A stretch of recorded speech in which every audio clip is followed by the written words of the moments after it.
Hello, everybody, and welcome to Hydrogen Talk on COP30, Why It Matters for Clean Hydrogen, a webinar today, 6th of November, when COP already started. And it's good to have the latest news related to COP, but also related to hydrogen. And my name is Georgios Chatzimarkakis. I'm the CEO of Hydrogen Europe, and I would like to guide you through some ideas around COP before we start an excellent panel, because we have the right experts from the countries that are very well informed and big players at that COP with regards to hydrogen. I will explain. Let me start my endeavor by, and we go to the next slide, by telling you that we have started quite early to meet with our Brazilian friends. You see here Professor Paulo Valadão de Miranda, who is not only the president of the Hydrogen Association in Brazil, but at the same time, he's also the chairperson of IPHE, the International Partnership of Hydrogen in the Economy. I would say the oldest global hydrogen association, which is, I would say, a cooperation of governments. It has been launched some decades ago, and at the moment he's the chair. And we have met and we have discussed what can be done and what also Brazil could do in order to do, next slide, to do the journey from Paris to Belém. Because Paris definitely was for hydrogen the big trigger. So in 2015, late 2015, 10 years ago, the big journey of hydrogen started, and we are moving more and more into very, very concrete projects, and we will talk about some of them and allude to them. Here on the right-hand side, you see the responsibles, the chairs, basically, of COP30, President Da Silva, who is definitely a very, very important personality to guarantee a success, because he has great symbolism, and big symbols always guarantee also big movements. And we are looking forward to this COP. If I compare this to the last COP, where we in Baku, and I had the honor also to be in the room when the governments discussed the Annex 5 of COP29 back then, with the concrete hydrogen declaration, where it says that they raised concern that while governments at the private sector have taken first steps to promote the adoption of renewable, clean and zero emission and low carbon hydrogen and its derivatives, these actions remain insufficient to align with global climate objectives. So this COP last year, which was, some say, an intermediate COP, raised this concern, and also noted that there are some IEA, International Energy Agency, estimates on the importance of hydrogen for derivatives, basically for, if you wish, next slide, sustainable fuels. And this is the latest publication of the IEA, how we can concretely safeguard pathways the next 10 years to have more sustainable fuels. And it's with big, I would say, satisfaction, and it's a big pleasure to see that Brazil, together with Italy and Japan, initiated the pledge on sustainable fuels by a term of 4, a factor of 4, quadrupling the sustainable fuels based on hydrogen, most of them, some of them biofuels, by 2035. So the world's largest emerging and industrial economies now commit to scaling low carbon hydrogen derivatives. And this is a direct signal also for our European industry to accelerate the pace. And this all wouldn't have been possible, to be honest, without the work of, next slide, the International Hydrogen Trade Forum, that works for 3 years and meets also in between. You can see here, I think, a picture from Rotterdam. But the pacemaker of these meetings normally is the COP. We will hear later on from Rodrigo, who basically is the co-chair of this International Hydrogen Trade Forum, because he represents the Netherlands, and the Netherlands are the co-chair from the very beginning, now together with Brazil. And we always can expect clear results. Basically, the organizations supporting that in close cooperation with us, so we are supporting them, is UNIDO, the IPHE that I mentioned already, with Professor Miranda, and the Hydrogen Council. And this is important to create lead markets, to create trade, which brings direct also benefits, of course. If we go to the next slide, we can see that one concrete outcome, if we try to concentrate on one lead market, is LEAF, the Low Emissions Ammonia Fertilizers Initiative. On the picture on the right, you see that we had the pleasure, also the honor, to co-launch this initiative in the beginning of this year in Abu Dhabi during the Sustainable Energy Week. And there are concrete plans based on the work also of UNIDO, Hydrogen Council, and Hydrogen Europe to accelerate solutions for hydrogen and sustainable agriculture, because hydrogen is an elementary part of fertilizers. And if you green them, not only you make yourself more independent from imports, but because you can produce them based on renewables yourself, but also you reduce, of course, fossil emissions. Some other activities, next slide, that I just want to mention is green public procurement, life cycle carbon accounting, sustainable carbon supply chains, and some action on steel transition. All this happens during that COP. Brazil is also a big steel producer globally, so it makes sense to have a look at greening industries, but at the same time keeping industries alive and working, because sometimes we overlook this. This is also, next slide, an aperçu, one note that I would like to give to this talk here. I showed this picture in the beginning, so basically Paris Agreement in 2015, and look at Bill Gates. Bill Gates was already 10 years ago a very, very important personality there, and he came up a week ago with 3 tough truths about climate. Basically, if I interpret him correctly, he says, if we are blindly just looking at counting CO2 emissions and try to reduce them, it will be very difficult, because in the meanwhile, UNEP this week came up with the number. It's quite sure that global warming will happen over the next 70 years. The number I recall is 2.8 degrees. And Bill Gates says it's equally important to keep the trajectory to reduce CO2, but also to start to create resilience. So a robustness that needs to be given to the vulnerable areas, to geographies that will suffer most and more, and to prepare for that.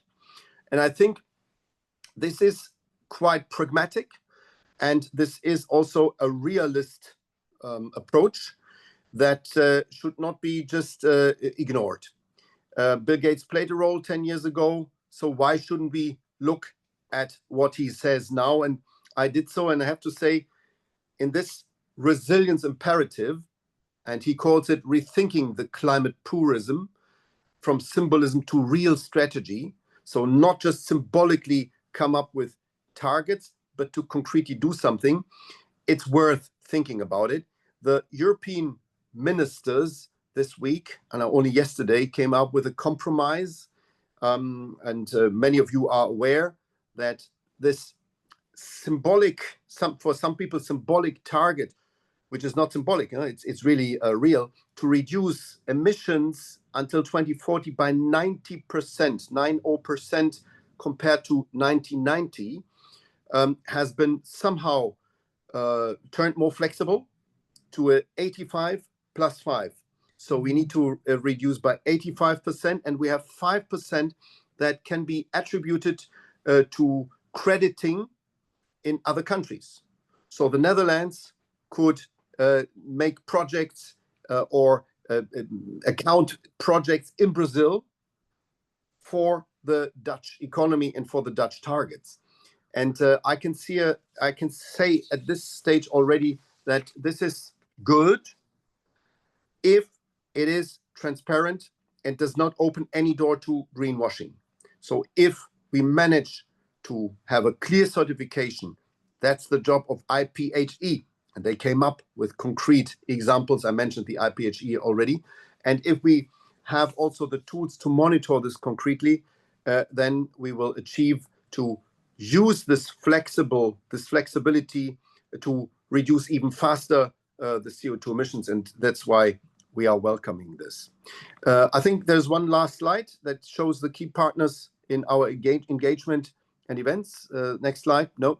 Then I would now like to start our today's panel with some opening remarks from Paolo Zerbinacci, the Councillor and Head of Energy and Environment section of the Brazilian mission to the European Union, basically the host of the current COP.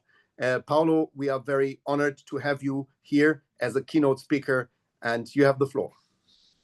Thank you, Jorgo. Thank you also Hydrogen Europe for the invitation to take part in today's webinar.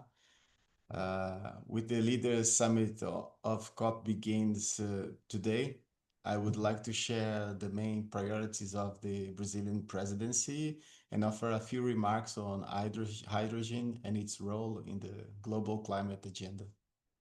First of all, why hold the COP in the heart of the Amazon rainforest? The Amazon stands as one of the powerful symbols of nature. It is at the same time one of the regions most vulnerable to climate change, but also one of the keys to its solution. That's why, despite the many challenges of hosting a COP in the Amazon, President Lula decided to hold a COP event in Belém to show the Amazon to the world. Before addressing Brazil's priorities, let me briefly highlight two guiding principles that will shape every discussion in Belém. The first is our firm commitment to multilateralism. Brazil wishes to send a clear and powerful message to the world. The current climate emergency can only be overcome collectively. Strengthening multilateral cooperation is not an option, it's a necessity. We will rely on the support and engagement of the European Union and other partners, as well as the active participation of international organizations, civil societies, NGOs, local communities, and indigenous peoples. To foster broader engagement and participation from diverse stakeholders, Brazil has introduced innovative mechanisms in the lead up to COP30. Under its presidency, the country created the Circles of Ministers, Special Envoys, and Climate Champions, which is a new collaborative platform designed to expand spaces for dialogue and ensure that civil society plays a central role in shaping conference outcomes. Brazil aims to strengthen coordination, amplify different voices, and transform COP30 into a truly inclusive and participatory milestone in global climate governance. The second guiding idea is that COP30 will be the COP of implementation. COP will set the stage for the next decade of the global climate agenda. The negotiations of the Paris Agreement rulebook are behind us. Now, it's time to move from words to action, from commitments on paper to real transformations on the ground. The credibility of the entire climate regime depends on it. That's why the COP30 action agenda is ambitious, with 30 key objectives covering mitigation, adaptation, and means of implementation. Brazil has outlined priorities initiatives for COP30. I would like to highlight 4 in particular. First, the Tropical Forest Finance Facility, TFFF. The main goal of this initiative is to ensure the means to keep forests standing through stable, predictable support for countries that protect and expand their natural forests. At least 20% of these resources will be directly to indigenous people and local communities, recognizing their role in safeguarding ecosystems. Second, the Declaration on Hunger, Poverty, and Human-Centered Climate Action. This initiative reminds us that the climate crisis is not only about meeting temperature targets, it's above all about people. Environment degradation and biodiversity loss are deepening hunger, poverty, and inequality. They are also threatening access to most basic needs like water, health, and livelihoods. Third, the Open Coalition for Compliance Carbon Markets, which aims to build trust, transparency, and alignment among countries that operate regulated carbon markets. And finally, the commitment on sustainable and renewable fuels, a voluntary pledge to quadruple the use of sustainable fuels by 2035. This initiative recognizes their role as a complement to electrification and energy efficiency in advancing the global energy transition across various sectors. Together, these initiatives reflect a single, shared conviction that effective climate action must be inclusive, equitable, and grounded in cooperation. Let me say a few words on the hydrogen economy and its contribution to climate action agenda. We, as Brazil, we consider that the hydrogen sector a promising pathway for global decarbonization and a cornerstone of the broader energy transition. As a versatile energy carrier, hydrogen can decouple energy use from direct carbon emissions, offering clean alternatives for hard-to-abate sectors such as heavy industry, shipping, and aviation. When produced from renewable sources, it becomes a zero-emission fuel that can balance seasonal variations in the renewable supply and strengthen energy security. Brazil stands out as a natural partner in this field. The country has strong renewable credentials. Around 50% of Brazil's total energy consumption, including industry and transport, comes from renewable sources, and an impressive 88% of its electricity is generated from renewables. These conditions provided a solid foundation for producing green hydrogen at a competitive scale. That's why cooperation between Brazil and Europe in this area holds so much promise. On one side, Brazil offers abundant renewable sources, a stable legal framework, and a favorable geography. On the other, Europe contributes with advanced technology, operational experience, and capital for investment. Together, these complementarities create a foundation for mutually beneficial partnerships that can accelerate innovation, promote sustainable industrial development, and drive the global energy transition forward. Thank you very much. I look forward for exploring these and other issues with you here today. Thank you. Muito obrigado, Paulo, and Obrigado. thanks very much indeed. This is very enlightening, and it's very good to see how strong Brazil embraces many aspects of this global climate agenda. And I think the forest part is possibly the most authentic, and we are happy that President Lula da Silva is really pushing that. Thanks for also staying here. So should there be questions, we will come back to you, Paulo. And we wish, of course, the Brazilian COP presidency the best and good luck. Let me now enter into the panel debate. We have 3 panelists, and I will start with Dorothea Nold first, later Rodrigo Pinto Scholtbach, who is co-chair International Hydrogen Trade Forum. I will present him later after Dorothea's talk. And last but not least, we have Dolf Jean Gielen, who is the hydrogen lead and senior energy economist at the World Bank.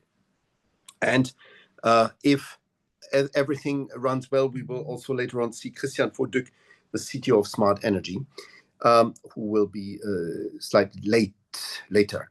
I start with Dorothea, who is an experienced leader in the international energy sector. You started your career with Desertec, which is a project connecting basically the deserts of Northern Africa with European markets, so turning renewable energy into a product for Europe. Since that was difficult with electrons, you concentrated more and more on hydrogen.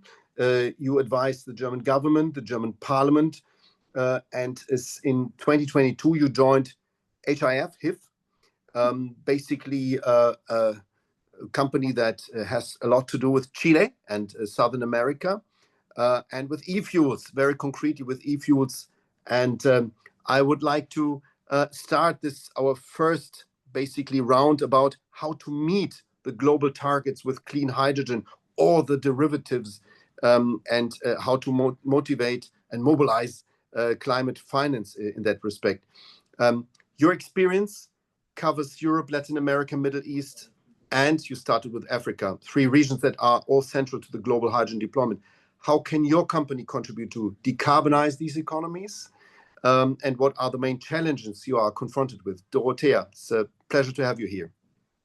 Thank you very much, and welcome everybody here to this very interesting webinar, What It Matters for Us. And first of all, thank you also for introducing HIF. We are an e-fuels producer, so a hydrogen derivative. And that's why we are very happy that we joined Hydrogen Europe eventually, because we all know that hydrogen is the basic energy carrier for the future, but it's a basic cornerstone of different products. That's not only hydrogen, but ammonia, e-fuels. So we more and more have to talk about these different aspects. And that's why for us, it's really important that with a sustainable fuel pledge, first of all, we see that this realization is now coming across the whole international community, that we have to talk about the different products. Now, coming to your question, and how our company or our products can contribute. And first of all, I think what is very specific for our product, it's that it's chemically identical to existing fuels. So for us, that means can easily be integrated into the infrastructure, into existing processes. On the customer and in infrastructure side, there is very little changes you would have to make. In maritime, yes, on the engine, but apart from that, an aeroplane can fly eventually, no matter what the fuel is, if it's an e-fuel or if it's a conventional fuel. So we feel that this is one of the, key advantages that helps each economy to be just seamlessly integrated into existing infrastructure processes. Now, what's the challenge? I mean, address the elephant in the room. The challenge is cost. And we all know that we are just at the beginning of the learning curve, and that we all have to do everything to get costs down here and start building. And that's maybe my first take here, that when we think about COP and we think about all these pledges, that we have to get into action globally. And that means not only in some regions, but everywhere. So all countries, Europe, Latin America, Africa, everyone has to start building these projects and get it down. And what is needed there? I mean, we are in a global market, and the first message I want to send here is that what I wish COP can actually drive forward is a global market for hydrogen, right? A global market for fuels, because we are now all talking regional and everyone does its bits and pieces and its offtake and its specifications. But we want to sell a fuel that will be sold and traded globally, as it is today, right? Oil, gas, it's going around the world, going ABC, no one cares, it's gas. But what happens right now is for hydrogen, for derivatives, for e-fuels, country A accepts it, country B doesn't know, country C not. Like, how shall we trade that? How shall anyone commit to these? So what I wish from COP is to now come from the sustainable fuel pledge to then come to the cornerstone and what is the next steps that we need to address the challenge of creating a global market.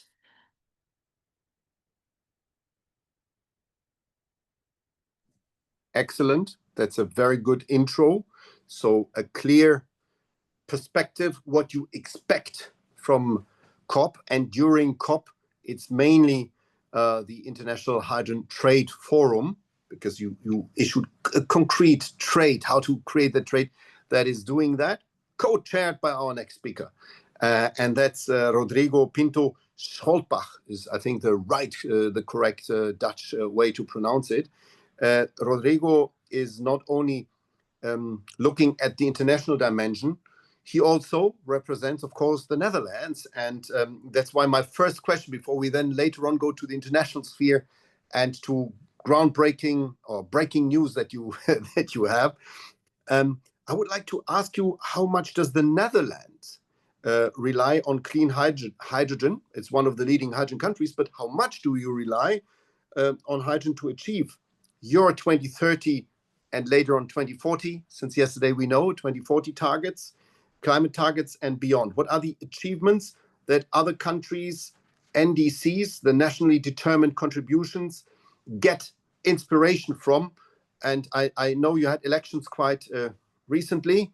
We don't know the new government yet, but the guy who got most of the votes has been called in the media the most hydrogen pro prime minister. So wow, what are we going, Mr. Jetten? What are we going to expect here from the Netherlands, and how do you see hydrogen in that respect? Jorgo, many thanks for the invitation to be part of this webinar.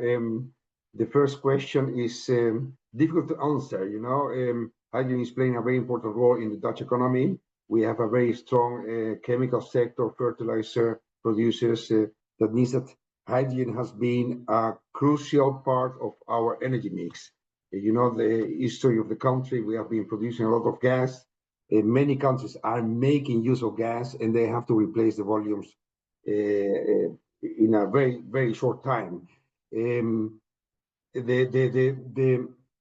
contribution of renewable and low carbon hydrogen is crucial for our transition in the Netherlands. That is why the government has been putting a lot of efforts on the development of this market. We have been really being very, very active in this area, starting with a study a couple of years ago. In the meantime, we have been working on hydrogen for 5 years, taking important decisions. And one of the first decisions was to develop a network to transport volumes from A to B. You know, without infrastructure, and we can talk about hydrogen and other derivatives, but it will be impossible to bring the volumes to the consumers.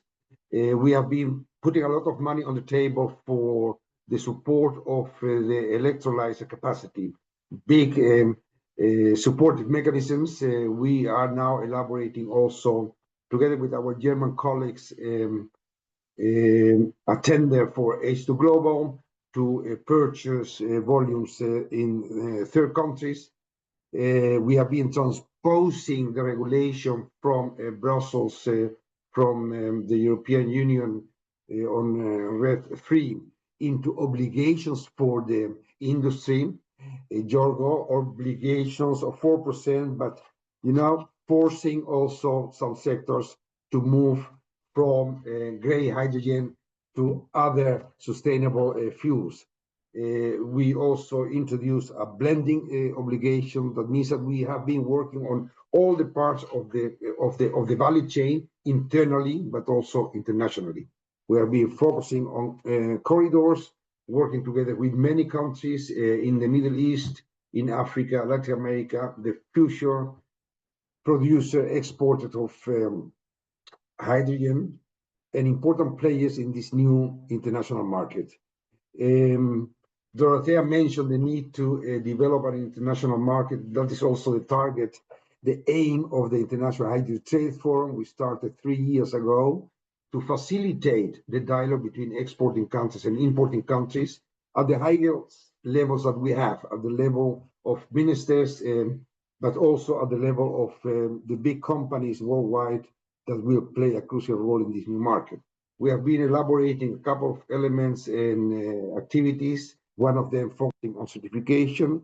Probably you know, Jorgo, that some members of the forum, exporting countries, they sent a letter to the Commission to have a dialogue about the requirements needed to export volumes from third countries to Europe based on the regulation in this part of the planet.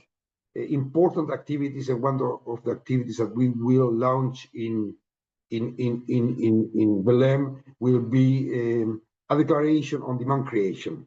We have been working, as I already told you, on the different parts of the value chain, but without demand, this market is not going to fly.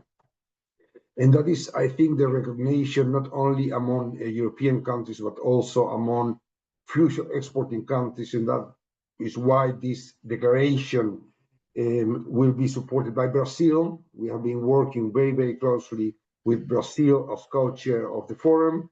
That will be supported by Chile, Australia, probably Canada, Germany, the United Emirates.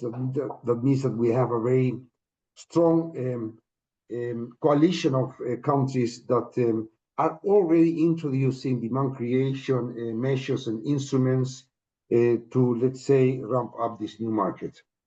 Going back to Belém, maybe, Jorgo, and I see that you would like to pose a question. Yeah. Yes, because this is super important. This is the breaking news that we all waited for. And the question is, this demand coalition, let me call it like that, it seems to be very committed. Will there be also concrete targets or volumes, or is it just forming the coalition of demand, explaining how important that is? Because indeed, demand are the three. And also taking actions, for example, to support probably various alliances that are already playing a kind of role of forerunners in this market. Supporting also governments that will introduce new legislation to create demand. We already have some examples. I mentioned the example of Chile, of the Netherlands, but we also have, for example, in Chile, where Dorothea is working.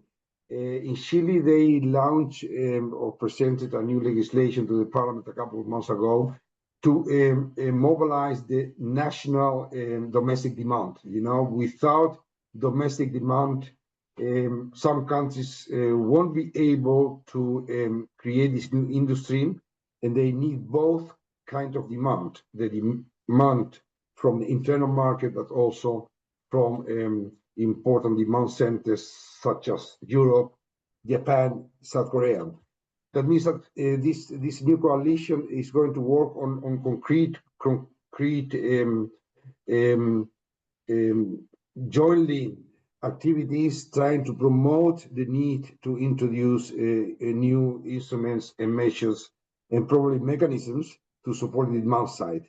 You know that Europe, also the Commission will the Commission has at the moment a very strong agenda for the next month related to the Clean Industrial Deal. One of the topics will be demand creation. Also from the public sector, public procurement could play also a very important role. And for this kind of activities, you need the involvement of governments. This is one of the main activities that we will present in Belém during the Energy Days next week. And the Brazilian presidency considers this kind of activities as the implementation of the pledge that you already mentioned, the pledge to increase sustainable fuels by a factor 4. There are other initiatives, one of them coming from the platform for biofuels. And we have been working with many organizations because hydrogen is part of this new let's say, international development, and that was already mentioned, the need to create an international market in which we are going to move for the first time in history, Jorgo, massively sustainable fuels from one continent to another. And this is, I think, a very important commitment from the side of the Brazilian presidency with the pledge. And Belém will be also important. We will look back, the so-called stock take, looking back to what we have been doing since Paris 10 years ago when the agreement was signed, and we will look also forward. And for us, for Europe, we saw the deal yesterday that was reached by the European Union, the 90% that you already mentioned, and the flexibility that will be introduced to, let's say, through carbon credits to reduce emissions in third countries. Now, this package is, in our opinion, a very important step to have a strong position in Belém to negotiate and to show that we are really committed to introduce and to implement climate policies during the next 10 years. I'll come back to the role of the European Union later on in the next question. But you being a superstar of the international global hydrogen scene will now be followed by another superstar, Dolf Gielen from the World Bank. Dolf is many years also engaged in this project as the hydrogen lead and senior energy economist at the World Bank, where he does sector management assistant programs, and he's one of the leading experts globally on finance and hydrogen. Dolf, my question to you, because you are also very involved in COP. The World Bank holds an important role in mobilization of finance for climate projects worldwide, as we know, especially in emerging markets. Could you describe the World Bank action related to climate and more particularly to clean hydrogen at current status? Because you do it for many years. Where are we at the moment? Yeah, thank you very much for that question. So first point, of course, is that this is really a capital-intensive sector. So cost of financing is really essential. And the World Bank is the largest development financing institutions with an annual loan portfolio of around $120 billion. And about a fifth of that is for energy projects. And the focus, of course, is on sustainable, low carbon energy projects. So a big part of that is, for example, for renewable energies as an enabler, also for renewable hydrogen, but also dedicated hydrogen is for us important. So in the last years, we had about $2 billion a year in hydrogen loans. So around 2% of our portfolio, which makes us the largest development financing institution in this area. And the World Bank engagement takes place through three different organizations, let me put it that way. I work for a part which is called IBRD, International Bank for Reconstruction and Development. And so we deal with governments and state-owned enterprises as clients. And then we have a part which is called the International Finance Corporation. So they deal with private sector as clients. And finally, there is the Multilateral Investment Guarantee Agency. So they provide risk mitigation instruments, especially for sovereign types of risk. So through these three organizations, we can provide concessional financing. So attractively priced loans or loans with a longer tenure or with a longer grace period. For example, for infrastructure projects. And the board recently approved, for example, such funding for hydrogen ammonia in the port of Pecém in Brazil. But also we can engage on loans and equity for private sector through IFC. And for example, that was 1 or 2 weeks ago, the board approved for an IFC loan for the Atom project in Paraguay, which is basically a renewable nitrogen fertilizer project. And we're currently looking what we can do with risk mitigation instruments. So, of course, there is the standard sovereign types of risk. So we recently again looked at how significant is that country risk, and we see a huge range.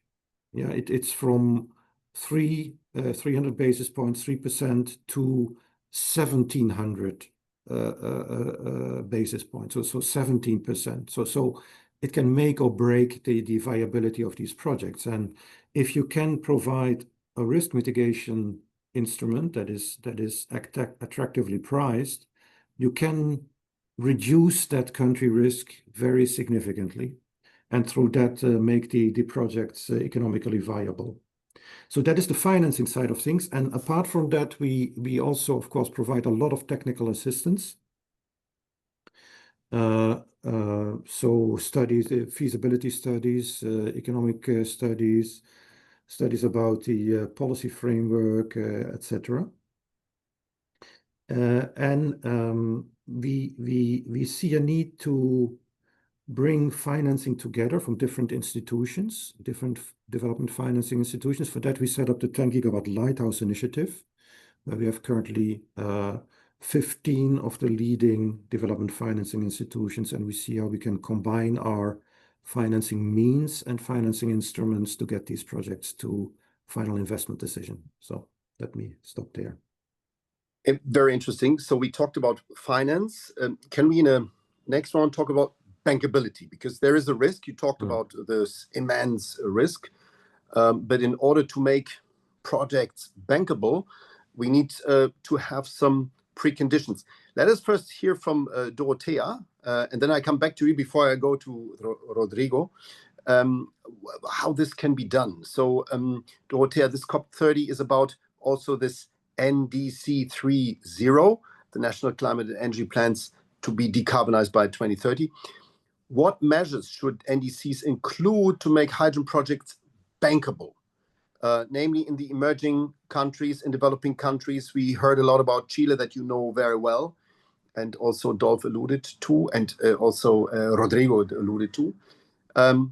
Do you have any examples of do's and don'ts in order to make projects bankable and help you to implement your projects? Yes, thank you very much. And I think that's the key question to making a project bankable. I mean, what makes a project bankable is that you have a customer who is willing to have a 10-year offtake contract, no matter what, to a decent price that your debt can be refinanced. Now, there are many different levers what you need to make an offtake contract. And the one is financing. What Dolph just mentioned is really important to be able to take higher risks, because we are here now with hydrogen, with a new technology that has higher technology risks. And we are in a CapEx intensive environment where projects have really, you have to get all the money up front and build it.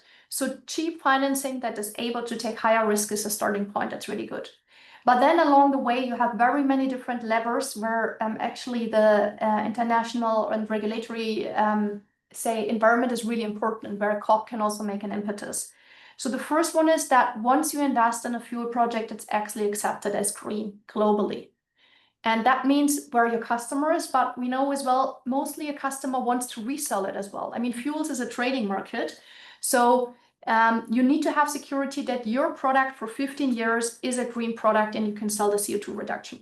And that's very unclear right now. We don't know what the EU develops, and every jurisdiction develops its own kind of nitty-gritty standard. So to make it bankable, you need a stable regulatory framework. And then you need an off-taker who is able to take that risk. That means he needs to be investment grade, which often isn't the case, right? Because the customers are not used to these huge take contracts. So there is also something where actually the jurisdictions where these off-takers sit can provide some risk sharing mechanism, right? To say, okay, we support this off-takers. So it's a long way, and along the value chain, there are very many different things that need to happen. Now, what I want to give back to maybe to COP and to the international community is that, yes, it's very important to have all of these ambitious goals and to set them up, but they have to translate into concrete, tangible, stable regulatory frameworks. We can't have a bankable offtake contract from an ambition. And I'm not saying this ambition isn't important, especially what we saw happening with IMO, where the global community basically broke apart. It's very important that we see multilateralism still continues to exist. And I don't expect any bankable offtake, but it's important to see who is there, what companies are there, understanding we still want to do this, we still want to continue flying the boat or driving the boat forward. And this ambition is still important. But what we don't want is ambition and then slowing it down, getting down from the ambition. And then we as companies, we make investments, right? We need that governments who stand firm that they actually deliver tangible, concrete, stable regulation that enables us to have an offtake, to get a finance. Before we come to a regulator, namely Rodrigo, I would like to ask Dolf how you assess this, because we hear that market offtake, like Dorothea just says, and regulatory certainty are key, amongst others, for the bankability of hydrogen projects, to get your financing or to get financing of your clients, the banks you're working with. What is the role of a central multilateral development bank like the World Bank? And in this roadmap from Baku to Belém, how the different COP30 initiatives relate to that climate financing? So, and we heard Dorothea, we have this international thing. She mentioned one thing that was nitty-gritty, because there are, of course, geographies that go beyond certain certification schemes or certain broad regulatory approaches, like the European Union. We come back to it. So what is your role in that context? Can you also advise governments or supranational governments like the EU Commission to align these regulatory demands in order to make bankability an easier catch? Yeah, I think what Dorothea mentioned about regulatory certainty is really critical. And at the moment, we are getting a lot of questions from countries and from project developers that say, okay, we want to export to Europe or to Japan. Tell us what type of regulations we must comply with. And for that purpose, we have developed navigators for the policy framework in these countries. But honestly, it continues to evolve quite fast. And it's a little bit difficult to make investments of billions of dollars or billions of euros when you don't know exactly what you're trying to achieve. And what I mean by that, to give you an example, it makes a huge difference if you can bank electricity in your power grid, or if you have to meet the hourly and geographical specifications of the EU at this moment. So if that discussion is opened, people say, "Oh, let me wait a little bit and see what they decide." If you have at the moment a regulation that says only renewable hydrogen is allowed, clear. But then if the discussion opens, oh, maybe we should also allow for low carbon hydrogen to compete, becomes again a different decision. So and there are many such examples of where the policy framework is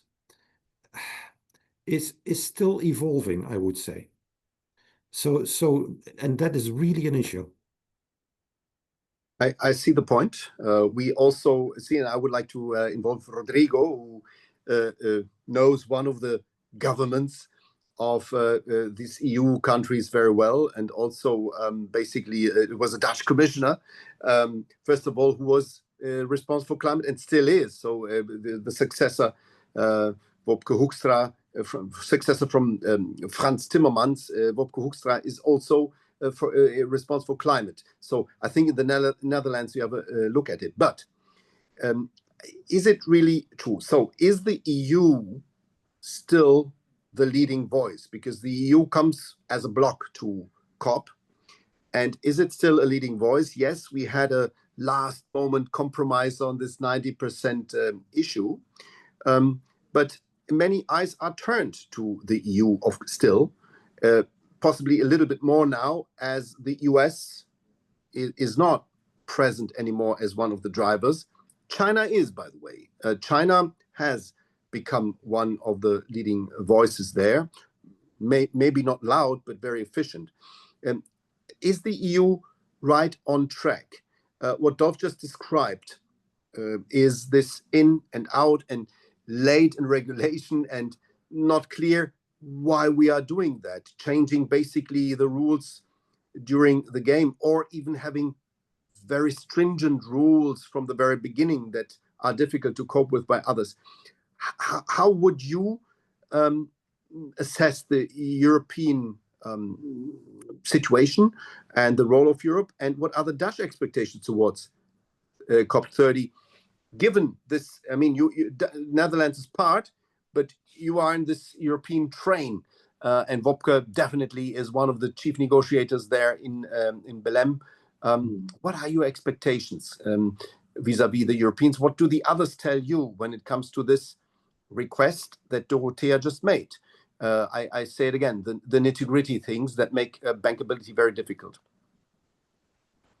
Jorgo, a lot of questions and a lot of difficult questions. Yeah. Europe is still playing a very important role globally in the area of climate policies. We have been taking important steps with our regulation in a very short time, and we recognize, I think, from a lot of member states that the regulation is evolving, and that some topics, and then I would like to go back to Dov, what he mentioned about exporting countries, doubting about the type of requirements that they should meet to be able to export volumes to Europe. We know the topic. We have been, Dolof, organizing from the side of the Dutch government and from the side of the International Hydrogen Trade Forum, organizing and doing a lot of studies in countries like Chile, Brazil, Morocco, Australia, and one of the conclusions, findings, is that many countries and potential producers are not able to meet some requirements coming from Europe. Typical European requirements, requirements such as bidding zones, the temporal correlation mentioned by Dolof, and that is why some countries,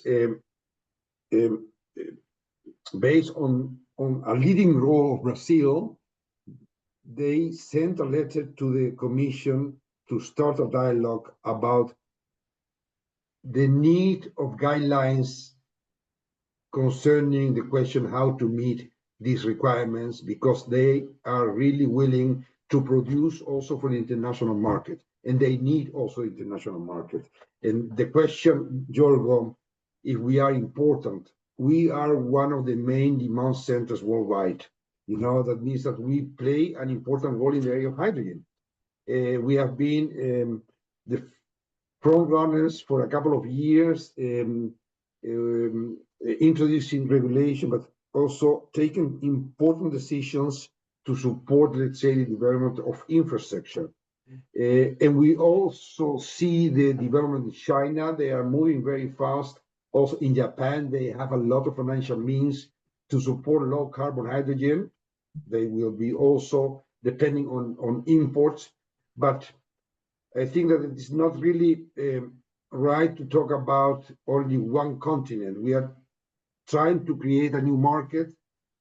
So we started also the discussion based on the remark coming from Dorothea, that we need this international market, and we are part of this process, and we will continue working on the measures needed. And Belém is important also because of the commitment that will be expressed by a lot of countries in a very exceptional time of geopolitical tensions. We need multilateralism, as was said by our colleague from Brazil. You know, that is the way that we have to act during the next decades. We have to work together to create this new international market needed to decarbonize our industries, transport sectors, but also very, very important, Jorgo, we forget the topic of the benefits for the local communities. You know, we are not only doing this for our industries, but one of the important priorities of Brazil is to create, let's say, and generate economic activities that will be a benefit for the local communities. And that is why we will present also, together with UNIDO from the side of IHTF, a study on cases in which it is clear that projects in the area of hydrogen will lead to local benefits for local communities. It is not only Europe, it is broader than only Europe, Jorgo. Absolutely sure. And the point is, and I also referred to a question or a comment in the chat by Antonio, saying that Europe was the first to build up at COP also an expectation on especially on hydrogen. And now China in its 5-year plan, and I would like to involve Paulo, if Paulo still can comment from the Brazilian view on the European path. So the Chinese 5-year plan sets some priorities.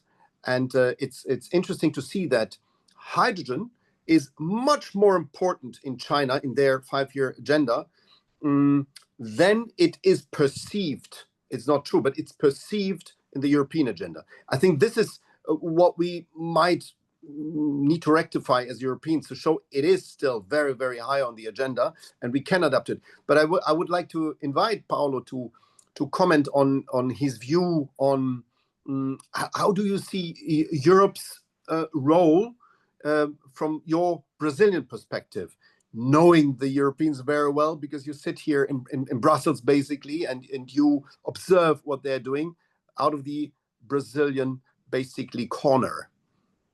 Well, the European Union mostly is like-minded with Brazil in terms of climate change, and we count on the European Union leadership to the success of COP30. So we are in close contact with them and cooperation in all these aspects. In one or two of these aspects, we are not. We have different positions, but in general, we have we count on them in several aspects. As you are commenting the pledge on on sustainable fuels, as far as I know, there was this pledge will take into consideration. Sustainable fuels. There's no a definition of sustainable fuels internationally. but the pledge says something about also the sustainable fuels that include hydrogen or low carbon hydrogen, and there was an idea of a pledge that the domestic actions can contribute to improve the production of sustainable fuels, and also there will be a kind of review of progress. So the countries that will be committed to this pledge will, from time to time, review their progress during this the following year. So I think that is the main idea. Hydrogen also will be taken into account during COP in the climate agenda. There is the climate agenda is divided in 30 objectives and in 6 axes, and there is one axis that is transition to energy sector, energy industry and transport sector. So of course, I'm sure that hydrogen will be discussed during COP in this aspect. And one last thing I would like to share with you is that different from other COPs that there will be a text to be discussed. This will be the first COP of implementation. So the first COP, maybe this will be a change of paradigm. So we will see some coalitions that when we have coalitions, we don't need consensus. We're like 2, 3, 10 countries that agree on this idea, and then the other countries come together, and from these discussions, maybe we will have some ideas and some initiatives that in the future can be translated into a legal framework. That's the idea. Thank you. Love to hear that. Excellent. And especially also love to hear about hydrogen and implementation.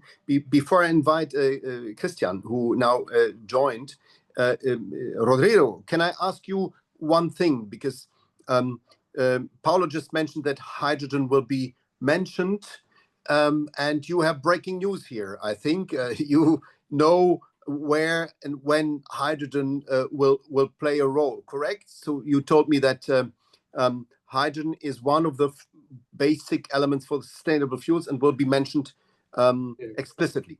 Yeah, you know that the Belém and the COP 30 will take place during 2 weeks. Next week will be the so-called thematic week, and we will see 2 energy days on the 14th and the 15th. And on the 14th, we will see a round table with the presence of many ministers focusing on the implementation of the Pledge of Brazil, the Sustainable Fuel Pledge, the increase by a factor of 4. And in the context of this pledge and the discussion on the 14th, hydrogen is going to play a very important role. Once again, our declaration is considered as one of the implementation steps of the Pledge of Brazil. But once again, there are other organizations and countries that have been working on coalitions focusing on biofuels. You know, we have been talking about sustainable fuels that is much broader than only hydrogen, but also on very important topics such as public procurement, an instrument that we can use from the side of governments, also from the side of Europe, to buy green products and so to create, let's say, the market that we need and make initiatives bankable. One of the topics that we have been discussing based on the remarks coming from Dolph and Dorothea. And the second day of the energy days, that will be the 15th, we have dedicated hydrogen meeting organized by several organizations, the Breakthrough Agenda, IPG, our organization, and the Brazilian presidency, to talk on important topics related to hydrogen. That will be a broad discussion, but related to what Paolo said. This is a implementation COP that is the aim of Brazil, and not an aim related only to consensus, but trying to create, let's say, dedicated coalitions to work on concrete topics. Many thanks and welcome Christian Fauduc, who is now joining us. Christian, I would first of all like to introduce you. You are a board member of Solar Power Europe also. You are the CTO of Smart Energy, which is a project developer especially in Southern Europe, Iberian Peninsula, but also in other parts of the world. Physicist by training, over 30 years of international experience. And at Smart Energy, you lead the company's hydrogen and e-fuels technology strategy. Before we go to demand tools, how to drive demand also for e-fuels, I would like to ask you as well, because you are a European, but between continents, so you know, how is this European role that we discussed previously seen? Is there anything you would ask the European Commission negotiating on behalf of the European member states to do during Belém, during COP30? Yeah, thank you. First of all, thank you for having me, Jorgo, and Hydrogen Europe, and hello to the co-panelists and everybody online. Absolutely. I mean, COP brings together everybody on a global scale. EU has been moving forward on types of regulation, trying to find definitions. It has a bit regulated the baby a bit too early, maybe too intensively, as probably you have already mentioned. And on the other hand, some others think in the regions that this is a cash cow while it is still an infant or a baby cow. No milk to get out of that right now. We need to rather contribute. So on COP, I really would like to see that there is a global understanding that there needs to be a level playing field, that when we do such approaches and there is a global market to be established, it's not right like this right now, but I know the two of us, Jorgo, we have done worked on the definitions of hydrogen already, the ISO norms, so implementation of rules which are true for everybody, less complex as possible, but still making a level playing field for everybody. And then we'll come to the targets, which obviously is also something which Europe went ahead on the SAF side, trying to make something which is tangible, which gives security on offtake view. And now we have the Belém ×4, which is already nice to have a nickname for something. So it's simple enough for people to understand a real message. But this is something which then in the national implementations need to be something tangible where the developers and investors can really rely on. And it must be a global understanding that you cannot just let some do it and others don't do it, because then it's distorted and nobody is ready in this competitive environment we're in, especially Europe is suffering to move forward. We see erosion already in these ambitions if the competitiveness cannot be ensured. In this context, and I would like now to enter into our next phase, but I stay with you, Christian. We alluded to the quadrupling target of sustainable fuels. Smart Energy is doing exactly that, especially eSAF. So what are you expecting from this target, quadrupling, and how relevant is this pledge proposed by the Brazilian government with other governments for you and your company? Yeah. I mean, we come from something which was first the tripling of renewables, and EU really made a good step. And myself, with Solar Power Europe, I think we are on a good track. I mean, we have a bit more difficult year this year, but you see things may be made possible if you really believe in it and if you make the system be able to absorb it.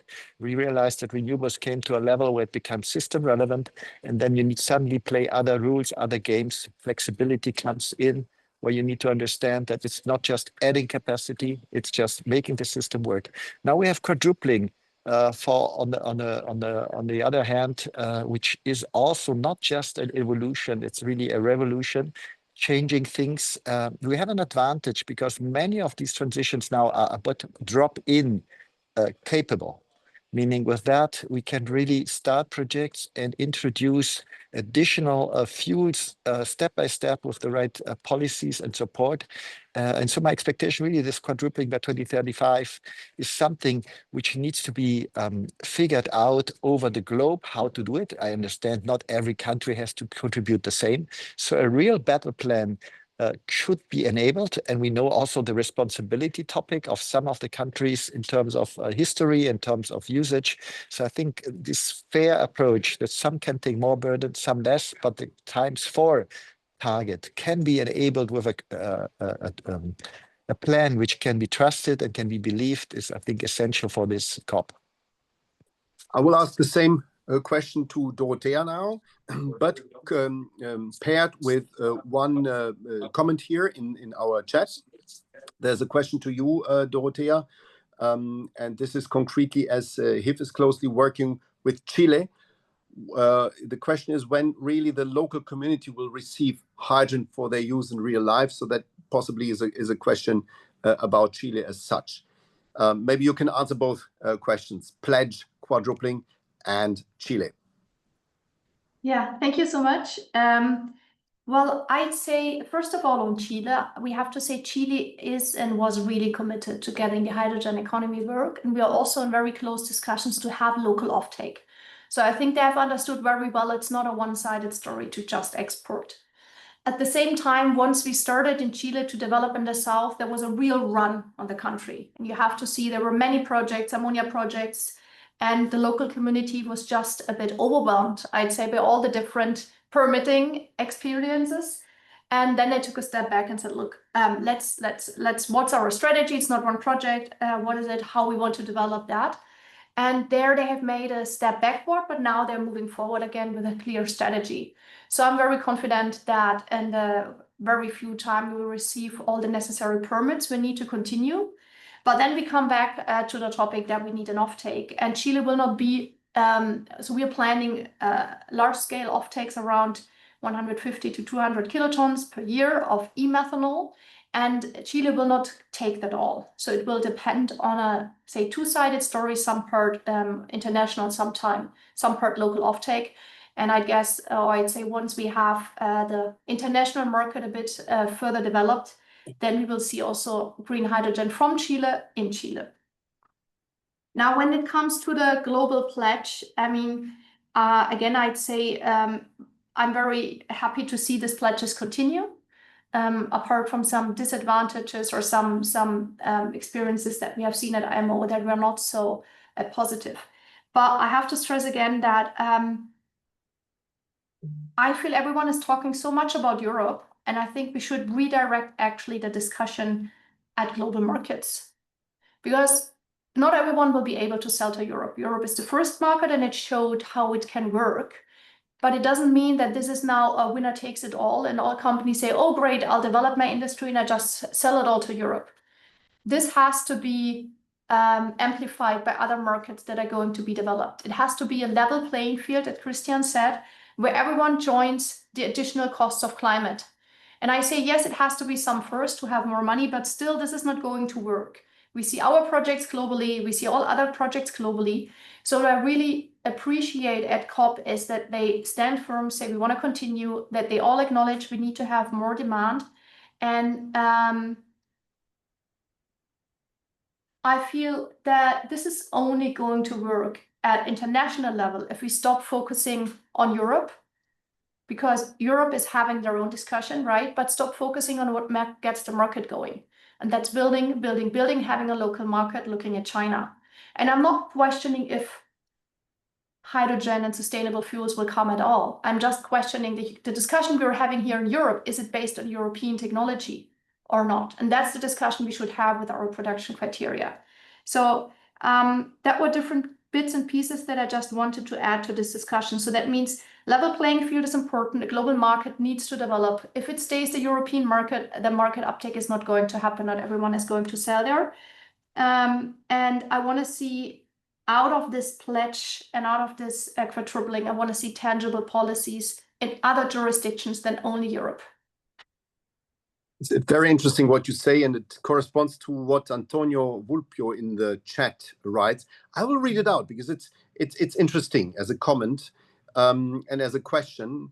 Europe has ingeniously devised the carbon border adjustment mechanism, the CBAM. And the question goes later on to Dolf about CO2 markets. And this CBAM policy is slow to assume the leadership role it promised, Europe promised during Repower EU. China has stepped up its efforts, that's what you just mentioned, Dorothea, on green hydrogen standards and certification. And in fact, it has produced the first certified RFNBOs. And now he says, do I believe we will witness a reverse CBAM in which Europe will find itself lagging behind and struggling compared to other markets? So basically, Europe as being a victim of its own leadership success, but being too slow. So I'm just quoting what Antonio says here, because I don't want to criticize that. But coming to Dolf, this CO2 markets, CBAM, is that something that you at the World Bank also see as a driver, also as a driver of demand? And if yes, how can you as a World Bank use these elements, CO2 emission reduction, CO2 markets, ETS1, ETS2 in Europe has been postponed, as a driver on your side? Well, look, we have been talking about CO2 pricing for decades now, right? What you see at the moment is, yes, in the EU, there is a CO2 price, a sizable CO2 price. In all other markets, there is no significant CO2 price. So, and given that this is a global problem, it seems I would not bet the house on that instrument to work. Yeah. The other thing, of course, which is critical is we need innovation to get the cost of the clean product down. And I think that's what you see at the moment very much in China, where innovation is key, where the cost of production are much lower. And if the cost gap between the clean product and the conventional product is not that significant, suddenly we don't have an offtake problem, right? So let's also focus sufficiently on innovation to bring the cost down. Yeah. Yes. I can tell you that in many cases we have very innovative companies, but if their product is not bought, we have an issue. So it's a chicken and egg dilemma. And now Dorothea has a point. Don't focus too much on Europe. I am Hydrogen Europe. I have somehow to convince European innovators to continue to innovate in order to stay here. So, but I see your point, Dolf. The point is clearly, if there is no real price on CO2, and we mentioned IMO, the International Maritime Organization, where basically a 10-year process was now ended, or at least blocked by especially the US government, because they don't want to see the CO2 pricing or CO2 impact on prices there. So I fully take what you say. I would like to go to this lead market thing. And Rodrigo mentioned the lead market on fertilizers. We mentioned steel in my presentation. So are lead markets, Dolf, something that you think as a World Bank, you have a concrete hook where you can finance these development towards lead markets? Public procurement for rails, for railways, and steel being made by green processes or clean processes. Brazil can play a fantastic role here as a steel producer. Is that something that would help you to finance things much better? So if you look at these two markets, let's say the fertilizer market and the steel market, first observation is that the nitrogen fertilizer prices vary quite a lot, and also the production cost of nitrogen fertilizers at the moment, let's say for the conventional products, vary quite a lot.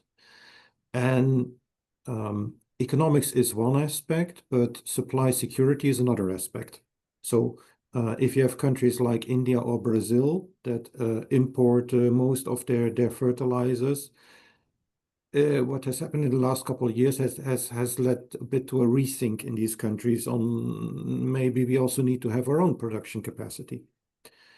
And what you see, for example, in India, where we're quite active, is that there is a strong push and there is a concerted policy action, and you see now first results of that India is moving towards producing its own renewable fertilizers. So, and that is not limited to these large countries. I also mentioned the example of Paraguay, another inland market where different prices apply than, say, a fertilizer delivered at a coast, at a harbor on the coast.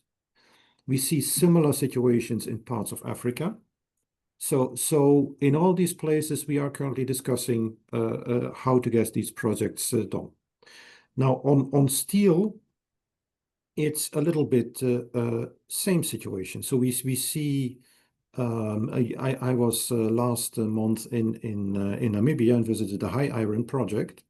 So it's amazing. You see a renewable steel plant in the middle of a desert. Huh? But it shows it can be done. We are in you mentioned Brazil, of course, where that is a big topic. But for example, also in Mauritania, we recently looked at the infrastructure needs if you wanted to develop that sector, and that there's interest to do that. In India, it's also on the agenda. It's probably the largest growth steel producer with growth in the coming decades. So. It's really a topic where we are putting a lot of attention at the moment. Excellent. I only can say I saw the Indian development, and I'm very amazed. We'll be there next week. Very amazed how fast this goes and how important this is for the economy. Ladies and gentlemen, I would like to ask you finally for your biggest wish for this COP30. I would like to start with Paulo, the host, basically. So if you have one wish, what this COP should lead to, and I'm very curious to hear from you as a Brazilian representative, what would that be? One wish. Well, I think the mostly is that the idea that climate change can is in the life of one of us, any one of us, and that the common ordinary person be sure that he or she can do a lot to change this path of climate change that we have now. So the idea is that the message of the importance of climate change go to the ordinary people. Muito obrigado. Thanks very much. I will end with Dorothea. I will continue with Rodrigo. What's your fundamental wish for the COP30? To reaffirm that we need international cooperation to create an international market of sustainable fuels in which hydrogen is going to play a very important role.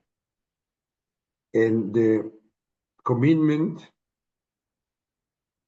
should come not from every country, but that has been said by our Brazilian colleague, we need new kind of coalition dedicated on certain topics. And I already see a willingness and a commitment coming from many, many countries to continue working, because I don't believe that we have been talking about visions during 10 years, Jorgo. We have been implementing a lot of things and taking important efforts, but we have to continue this path and continue working together, and international cooperation is crucial, is key. Absolutely. And indeed, we have been working for 10 years on that, and we are happy to see how this flourishes globally. Christian, what's your wish? Well, as Paulo Rodriguez very nicely said, to some things I would also have said, let me concentrate as CTO on the innovation side, which also has been mentioned. Innovation Zone was a very important addition to COP in the last years, which took a very important part to connect on a global scale innovative solutions and also the commercial side to do collaboration on top of the policy efforts to find joint statements, etc. So my really wish would be that those who are really the early movers trying to change things get rewarded there. They get together and find joint solutions on, especially one of the things we're focusing on, also the eSAF, which also would feel me better as I'm just onboarded an aircraft. So for that, I would also be even more happy to see that as a result from COP. Excellent. Thanks very much. Vielen Dank. Merci beaucoup. So, Dolf, you are so many years now observing, monitoring these COPs. What's your wish this year? Send a strong signal that climate commitment and multilateralism is alive and kicking. And also continue to talk about mitigation. Make sure that the discussion does not slip into a discussion just about adaptation. Thanks. Danke well. That's very, very important. Dorothea, do you feel covered, and do you have a special wish? Yes, I have a special wish that hasn't been mentioned before, and it covers e-fuels. We're all talking about hydrogen and ammonia, but what we're not talking about is CO2 as an ingredient for e-fuels and cross-border CO2 transfer. And I feel that's the most unregulated area no one wants to talk about. CO2 so far in the climate sphere was only kind of reduce it. But CO2 as a product, incorporating in product and plastic, how to trade it, how to accommodate it for, that's something I hope with a sustainable fuel pledge that now it comes more into the core of the discussion, how to move from solely mitigation and adaptation to actually working with CO2 as a feedstock. Thanks very much to all of you. I just have a look at the Q&A, and Daniel Yellis says that he met with the Directorate of Energy, so DG Ener, in Brussels, and they confirmed that they are relaxing the criteria for both RFNBOs and also low carbon hydrogen. Well, let's see whether they do that.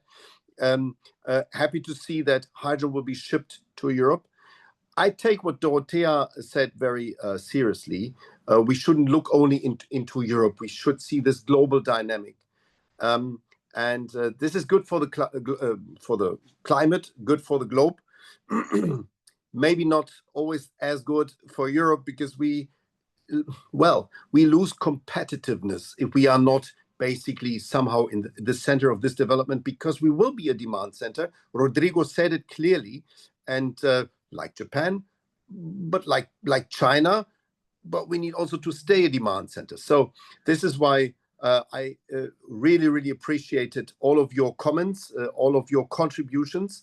I think we can learn that the quadrupling, after the tripling of renewables, the quadrupling of derivatives and e-fuels will be one of the most important pathways, not only for hydrogen, but also for decarbonization in the years to come. Not a cash cow, not yet, but a very, very steady way to go to make profits, and especially to win the future for our globe.